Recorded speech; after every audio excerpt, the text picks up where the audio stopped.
Hello everyone, this is your Roshan भैया। So बच्चों, आज की इस वीडियो में आप लोग को उन क्वेश्चंस को बताने वाला हूं जो कि आप लोगों का सीबीएसई क्लास 10 साइंस के पेपर में 2 मार्च को बिल्कुल 100% गारंटीड है कि आपके क्वेश्चन पेपर में छपा हुआ रहेगा। तो एनी हाउ ना, इन क्वेश्चन की तैयारी आप लोग जरूर करके ही जाना। स्टार्ट करेंगे हम लोग केमिस्ट्री से, जिसमें से आपके एग्जामिनेशन में 25 मार्क्स का क्वेश्चन आएगा। अब पहला चैप्टर हम लोग का क्या है, केमिकल रिएक्शन एंड इक्वेशन, जिसमें से ये वाला जो क्वेश्चन है ना, ये आप लोग का गारंटी रहेगा। एक इक्वेशन दिया हुआ रहेगा, इसमें एक्स वाई और जेड की जो वैल्यू होती है वो हमें फाइंड करने के लिए दिया जाता है। ये आप लोग का 1 मार्क्स में भी पूछा जाता है और 2 मार्क्स में भी पूछा जाता है। नेक्स्ट अगला जो क्वेश्चन आप लोग का एक रहेगा वो ऑक्सीडेशन एंड रिडक्शन रिएक्शन से रहता है, जिसमें से एक आपका रिएक्शन दिया हुआ रहेगा इस तरह से। फिर आपको पहचानने के लिए बोलेगा कि क्या ऑक्सीडाइज्ड हुआ या क्या ऑक्सीडाइजिंग एजेंट है, क्या रिड्यूसिंग एजेंट है। कुछ इस टाइप वाला जो क्वेश्चन है वो आपका रहेगा। तो इस क्वेश्चन की तैयारी आप लोग कर लेना। एक दो क्वेश्चन तो आपका एक्टिविटी से गारंटीड है कि रहेगा, जिसमें से ये वाला आपका एक्टिविटी काफ़ी ज़्यादा इंपॉर्टेंट है, इलेक्ट्रोलाइसिस ऑफ वाटर से। इसको अच्छे से रीड कर लेना। इसमें आप लोग याद रख लेना कि एनोड पे ऑक्सीजन गैस रिलीज होता है, कैथोड पे हाइड्रोजन गैस रिलीज होता है। ये भी आप लोगों को पता होना चाहिए कि हाइड्रोजन गैस जो होता है उसकी क्वांटिटी ज़्यादा होती है ऑक्सीजन के कंपैरिजन में। अच्छा, बर्न करने पे कौन सा कलर का फ्लेम निकलता है, तो येलो टेस्ट ट्यूब 1 में और टेस्ट ट्यूब 2 में क्लीन येलो। ये सब याद रखना। एंड एक क्वेश्चन इसको अच्छे से तैयारी कर लेना, ये भी क्वेश्चन आपके एग्जामिनेशन के लिए बहुत ज़्यादा इंपॉर्टेंट है। ये भी क्वेश्चन आपके एग्जामिनेशन में रहेगा। नेक्स्ट चैप्टर नंबर 2 है एसिड बेसिस एंड साल्ट, तो जिसमें से इंडिकेटर से 2 नंबर का क्वेश्चन जो होता है वो गारंटीड पूछा जाता है। जिसमें आपको ये याद रखना है कि रेड कलर का जो लिटमस पेपर होता है ना, वो एसिड के कांटेक्ट में रेड ही रहता है, जबकि बेस के कांटेक्ट में वो रेड ब्लू में कन्वर्ट हो जाता है। वहीं ब्लू कलर का जो लिटमस पेपर होता है वो एसिड के कांटेक्ट में ब्लू से रेड हो जाता है और बेस में ब्लू का ब्लू ही रहेगा। वहीं जो टर्मरिक होता है यानी जो हल्दी होता है वो एसिड के कांटेक्ट में इसमें कोई चेंज नहीं होता है, जबकि बेस के कांटेक्ट में वो रेड कलर का हो जाता है। जैसे कि साबुन में अगर आप हल्दी डाल दो ना तो फिर वो रेड कलर का हो जाएगा। वहीं जो फेनोप्थिलीन होता है ये एसिड के कांटेक्ट में इसमें भी नो चेंज होता है, यानी कलरलेस होता है। एंड बेस के कांटेक्ट में ये पिंक कलर का हो जाएगा। मिथाइल ऑरेंज का अगर हम बात करें तो एसिड के कांटेक्ट में रेड होता है, जबकि बेस के कांटेक्ट में ये येलो कलर का हो जाएगा। अब यहाँ पे कुछ नेचुरल सोर्सेज दिए हैं, इसमें कौन सा एसिड प्रेजेंट हुआ है वो हमने दे दिया है, इसको याद कर लेना। यहाँ से भी 1 नंबर का क्वेश्चन पूछा जाता है। अब जैसे यहाँ पूछा गया है कि आंट में कौन सा एसिड प्रेजेंट रहता है, तो आंट में जो होता है वो मिथेनोइक एसिड प्रेजेंट रहेगा। यहाँ पे इसमें देखो दे दिया है, ठीक है। मिथेनोइक एसिड को ही फॉर्मिक एसिड भी कहते हैं। अब यहाँ पे कुछ केमिकल प्रिपरेशंस हैं, इनकी तैयारी कर लेना। कैसे वॉशिंग सोडा का प्रिपरेशन होता है ये वाला रिएक्शन याद कर लेना। प्लास्टर ऑफ पेरिस का ये वाला याद कर लेना, बहुत ही इंपॉर्टेंट है ये। एंड एक आपका क्लोरस अल्कली प्रोसेस से कैसे हम कास्टिक सोडा को मतलब जो होता है वो प्रिपेयर करते हैं, तो इसके लिए ये वाला जो रिएक्शन होगा ये याद कर लेना, इंपॉर्टेंट है। एक एक्टिविटी जो रहता है ये आपका डाइल्यूट सल्फ्यूरिक एसिड और हाइड्रोजन गैस के से रिलेटेड आएगा। ये वाला एक्टिविटी से क्वेश्चन रहता ही रहता है। इस एक्टिविटी में दिखाया गया कि मेटल जो है वो एसिड के साथ रिएक्ट करके साल्ट और हाइड्रोजन गैस जो होता है वो फॉर्म करता है, ठीक है। मेटल जैसे हम जिंक ले लिए, एसिड जैसे हम H2SO4 यानी सल्फ्यूरिक एसिड ले लिए, तो देखो इस साल्ट और हाइड्रोजन गैस निकाला। और हाइड्रोजन गैस का जो साउंड होता है वो पॉप साउंड टाइप में होता है, ये पता ही होगा। और ये किस टाइप का रिएक्शन है, तो डिस्प्लेसमेंट रिएक्शन है।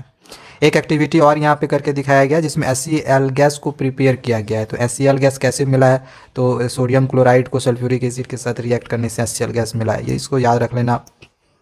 ड्राई लिटमस पेपर जो ब्लू कलर का होता है उसमें किस तरह का चेंज हुआ, वेट लिटमस पेपर जो ब्लू कलर का होता है उसमें किस प्रकार चेंज होता है, ये किस प्रकार का रिएक्शन है, इसको इन सब चीज़ों को ना थोड़ा सा याद कर लेना, बहुत ही इंपॉर्टेंट है। क्वेश्चन आपके एग्जामिनेशन में आएगा और ये वाला क्वेश्चन तो आपको करना ही करना है, ठीक है, इसको भी कर लेना। चलो नेक्स्ट आगे हम लोग मेटल्स एंड नॉन मेटल्स वाला चैप्टर, इससे इंपॉर्टेंट क्वेश्चन आप लोगों को बताता हूँ, जिसमें से सबसे मोस्ट इंपॉर्टेंट क्वेश्चन आपका है एम्फोथेरिक ऑक्साइड क्या होता है। इसको एग्जाम्पल के साथ एक्सप्लेन करना है, बहुत ही इंपॉर्टेंट है, इसको एनी हाउ करके ही जाना है। नेक्स्ट आपका यहाँ पूछा गया है कि कोई भी 6 तरीका बताओ जिससे कि आप आयरन को रस्ट होने से बचा सकते हैं। तो यहाँ पे देख लो, हमने जो तरीका है वो आप लोग को दे दिया है कि आप पेंट करके, ग्रीस करके, गैल्वेनाइजेशन प्रोसेस द्वारा, क्रोम प्लेटिंग द्वारा, एनोडाइजिंग में एलॉय बना के, इन सब तरीक़ों से आप जो आयरन को जो है वो रस्ट करने से होने से बचा सकते हो। 2 पॉइंट याद कर लेना कि जो मेटल होता है वो बेसिक ऑक्साइड फॉर्म करता है, वहीं जो नॉन मेटल होता है वो एसिडिक ऑक्साइड फॉर्म करता है। ये 2 बातें जो है याद रख लेना। यहाँ से आपका 1 मार्क्स में एक क्वेश्चन पूछा जाएगा। और इलेक्ट्रॉन डॉट स्ट्रक्चर, जिसे हम स्ट्रक्चर भी कहते हैं, इसमें से भी 1 से 2 मार्क्स का क्वेश्चन आपके एग्जामिनेशन में रहेगा। अब बात आ जाता है कि मेटल को हम लोग एक्सट्रैक्ट किस प्रकार से करते हैं। तो जो लेस रिएक्टिव मेटल्स होते हैं जैसे मरकरी, कॉपर, गोल्ड या सिल्वर, तो इनकी जो एक्सट्रैक्शन होती है वो हमें पता है। देखो ये सब जो होता है ना, ये सल्फाइड के फॉर्म में प्रेजेंट होता है। जो सल्फाइड के फॉर्म में मेटल्स रहेंगे ना, उनका रोस्टिंग होता है, यानी कि ऑक्सीजन के प्रेजेंस में उनको हीट किया जाता है, ठीक है। वहीं जो मीडियम रिएक्टिविटी सीरीज़ में जो आते हैं जैसे जिंक, आयरन और लेड, तो ये सल्फाइड और कार्बोनेट दोनों के फॉर्म में रहते हैं। तो सल्फाइड वाला तो रोस्टिंग होता है, ये हमने बता ही दिया, ऑक्सीजन के प्रेजेंस में। वहीं जो कार्बोनेट के फॉर्म में रहेगा तो उनका कैल्सिनेशन होता है, यानी कि ऑक्सीजन के अब्सेंस में हीट किया जाता है। ठीक है, तो रिएक्शन आप यहाँ पे देख लो कैसे कार्बोनेट वाले से हम यहाँ पे जिंक प्राप्त किए और यहाँ पे सल्फाइड वाले से कैसे हम मरकरी जो है प्राप्त किए हैं। और जो हाईली रिएक्टिव मेटल्स होते हैं जैसे कि sodium, potassium, calcium, magnesium, aluminium, ये सब, तो इनका इलेक्ट्रोलाइटिक रिडक्शन के द्वारा इनको प्राप्त किया जाता है। ठीक है, जिसमें मेटल जो होता है वो कैथोड पे जमा हो जाता है और जो ये नॉन मेटल्स होते हैं वो एनोड पे जाके जमा होने लगता है।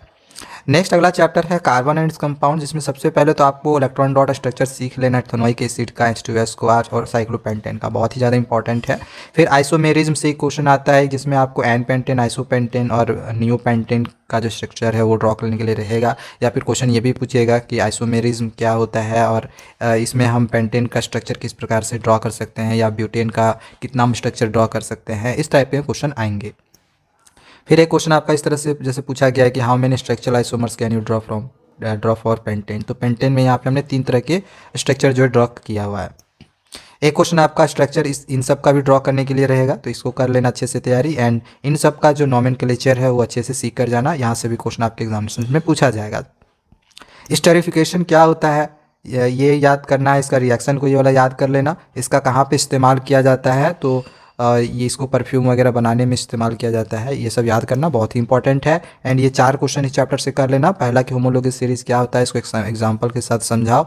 एंड फिर क्लीनिजिंग एक्सम ऑफ सोप का मैकेनिज्म आपका लिखने के लिए रहता है। एक क्वेश्चन आपको हाइड्रोजनेशन से आता है, इसका इंडस्ट्रियल एप्लीकेशन क्या है, एंड सोप्स एंड डिटर्जेंट्स में क्या डिफरेंस है। इतने कर लिया तो आपका जो केमिस्ट्री का पोर्शन है वो कंप्लीट हो जाएगा। आपका जो 25 मार्क्स है ना वो सिक्योर हो जाएगा, ये आप इजीली ऑब्टेन कर लोगे।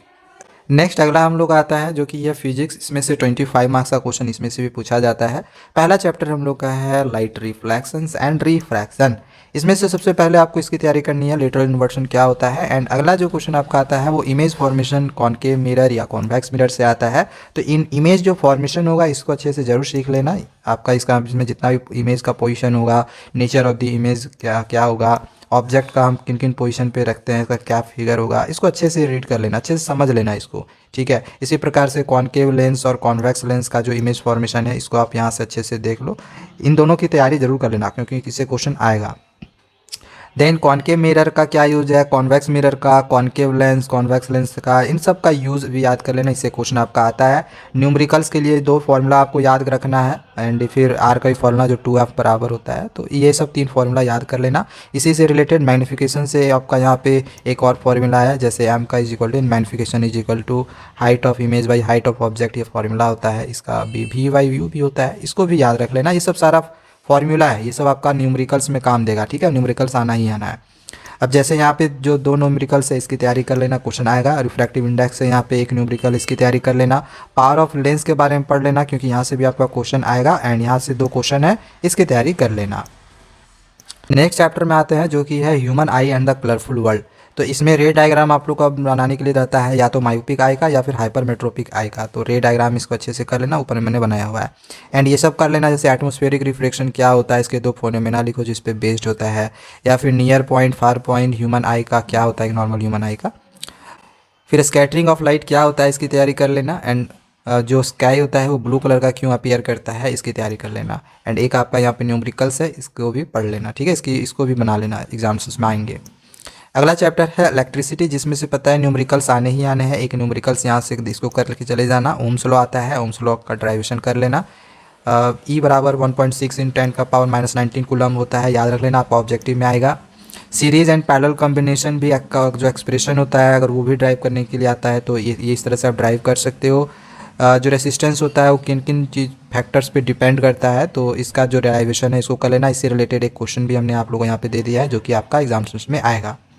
Heating effect of electric current, जिसे जूल्स लॉ ऑफ हीटिंग भी कहते हैं, इसका एक्सप्रेशन जो होता है वो फाइंड करने के लिए रहता है और डेफिनेशन भी पूछा जाता है। तो इन सब का पूरा तैयारी कर लेना, ठीक है, जिसको हम जूल्स लॉ भी कहते हैं।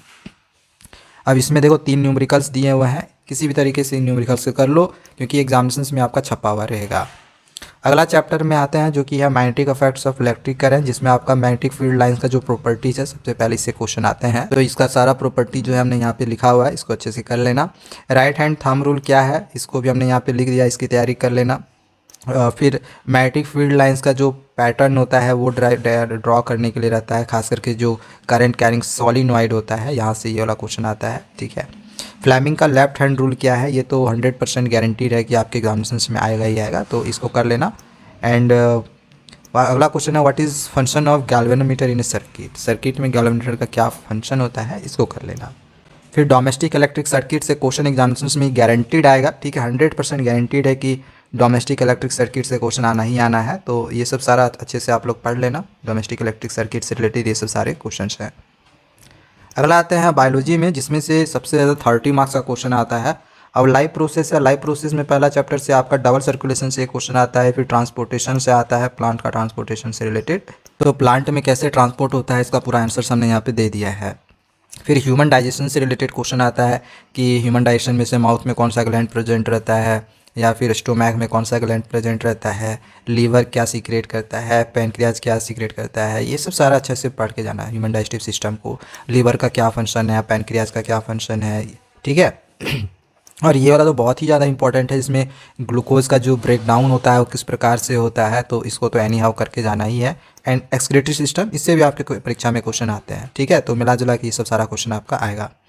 अगला चैप्टर में आते हैं जो कि है कंट्रोल एंड कोऑर्डिनेशन, जिसमें से सबसे पहले आपको रिफ्लेक्स आर्क और रिफ्लेक्स एक्शन क्या होता है इसकी तैयारी करनी है एग्जाम्पल के साथ।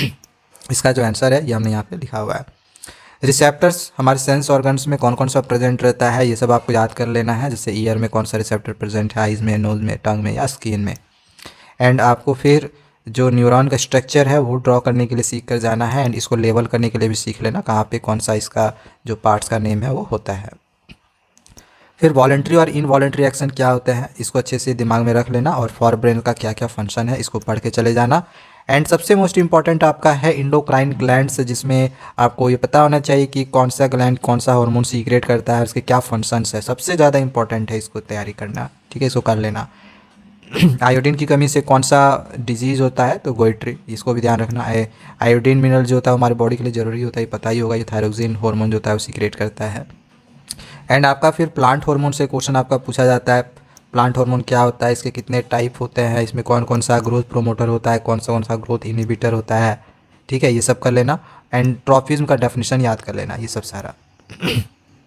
अगला चैप्टर में आते हैं जो कि है हाउ डू ऑर्गेनिज्म रिप्रोड्यूस, जिसमें सबसे पहले तो आपको ये पता होना चाहिए कि कॉन्ट्रासेप्शन क्या होता है और इसके डिफरेंट मेथड्स क्या होते हैं कॉन्ट्रासेप्शन के, तो ये सब सारा यहाँ पे देख लो कॉन्ट्रासेप्शन के डिफरेंट मेथड्स क्या है। ठीक है, एंड यहाँ से इस क्वेश्चन की तैयारी कर लेना, इसको लेबल करने के लिए सीख लेना, इसका आंसर यहाँ पे दिया हुआ है। फिर आपका सेक्सुअली ट्रांसमिटेड डिजीज से क्वेश्चन आता है, क्या होता है। फिर आपको ये पता होना चाहिए कि गोनोरिया एक बैक्टीरियल डिजीज़ होता है, साइफिलिस बैक्टीरियल होता है, जबकि HIV एड्स होता है वायरल डिजीज़ होता है। इसके बाद मेल रिप्रोडक्टिव सिस्टम से क्वेश्चन पूछा जाता है, जिसमें से इन सब कंपोनेंट के क्या क्या फंक्शंस हैं इसको याद कर लेना, ये सब भी इंपॉर्टेंट है। पॉलिनेशन क्या होता है, वेजिटेटिव प्रोपोगेशन क्या होता है, कौन कौन से इसके तरीके होते हैं, बहुत ही इंपॉर्टेंट है, इसको करके जाना। एंड हेरिडिटी से आपका मेंडल्स का एक्सपेरिमेंट आपका एक आता है। दूसरा सेक्स डिटर्मिनेशन किस प्रकार से होता है ह्यूमन बींग्स में, ये भी आता है। मोनो हाइब्रिड क्रॉस और डाई हाइब्रिड क्रॉस 100% गारंटीड है आएगा, इसको करके ही जाना है। एंड एक लास्ट चैप्टर हम लोग आता है आवर इन्वायरमेंट, जिसमें से एक ट्रॉफिक लेवल तो गारंटी आएगा।